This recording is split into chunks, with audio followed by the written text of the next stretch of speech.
Buonasera da Leandro Maggi, buonasera da Taglio di Po. Siamo al Teatro Europa per una serata particolare che si chiama Intrecci tra musica e destino, dedicata a Franco Battiato e Milva, ma è una serata musicale di solidarietà e beneficenza a sostegno delle attività di officine sociali nei centri sollievo. Il sottotitolo della serata è Per non dimenticare chi dimentica. Ascoltiamo, tra gli altri, il conduttore Leandro Maggi e la presidente di Officine Sociali Marinella Mantovani. È una serata di musica e di riflessioni che si chiama Intrecci tra musica e destino ed è dedicata a due grandi artisti, due intellettuali come Milva e Battiato, purtroppo anche loro colpiti dall'Alzheimer. Alzheimer. In Europa si stima che la demenza di Alzheimer rappresenti il 54% di tutte le demenze, con una prevalenza nella popolazione ultra 65enne. Una malattia che colpisce il malato e le persone che gli sono accanto. Io ho fatto una riflessione, io un po' ci lavoro con i computer, è paragonabile a un hard disk di un computer che perde tutti i dati. Fotografie, documenti, ricordi, link nel senso di amicizie, cene con gli amici, estati con i figli, cresime, battesimi, i matrimoni dei figli e le nascite dei nipoti. Zac, tutto cancellato. È una malattia democratica perché colpisce al di là dello stato sociale, sia che tu sia uno scienziato o un manovale, uno studioso o un contadino. Questa serata veramente mi fa piacere ricordare, è organizzata da Officine Sociali, un'associazione che di questo si occupa, cercando di rallentare e di alleviare i danni della malattia sia alle persone colpite sia ai loro familiari.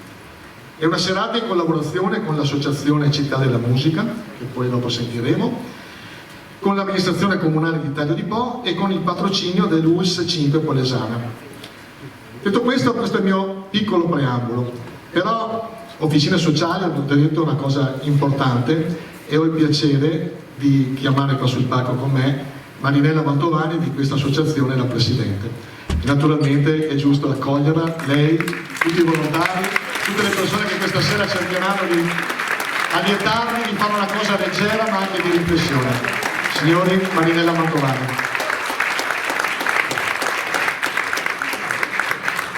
Buonasera a tutti e grazie di aver accolto l'invito ed essere presenti questa sera così numerosi nonostante le piogge e il vento delle ultime ore.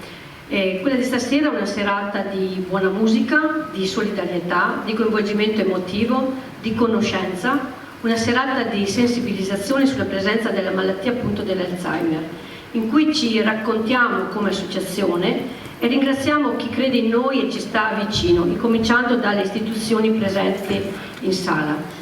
Officine Sociali è un'associazione appunto nata da Diano Nepolesi nel 2016 da un gruppo di persone che hanno sentito l'esigenza di mettersi assieme per aiutare chi è in stato di necessità, per dare un aiuto sociale.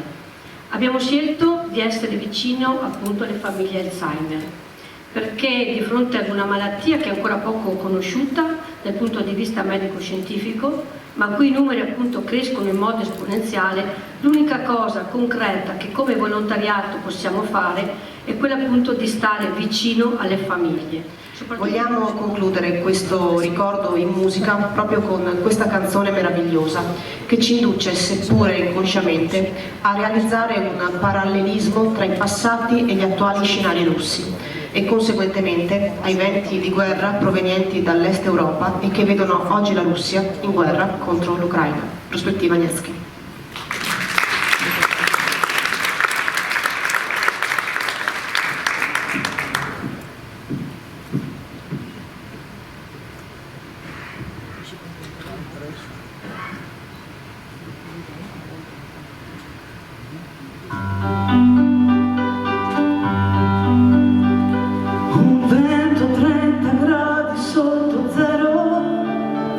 Incontrastato sulle piazze vuote contro i campanili,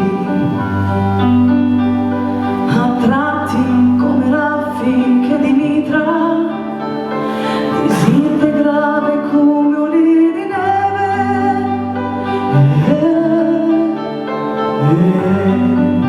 e intorno ai fuochi delle guardie rosse accese per scacciare i lupi i vecchi coi rosari,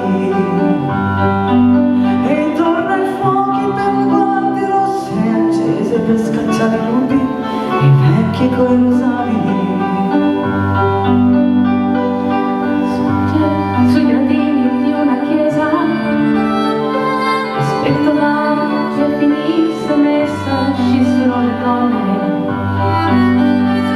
poi guardavamo con le facce assenti l'ansia naturale di Nijinsky.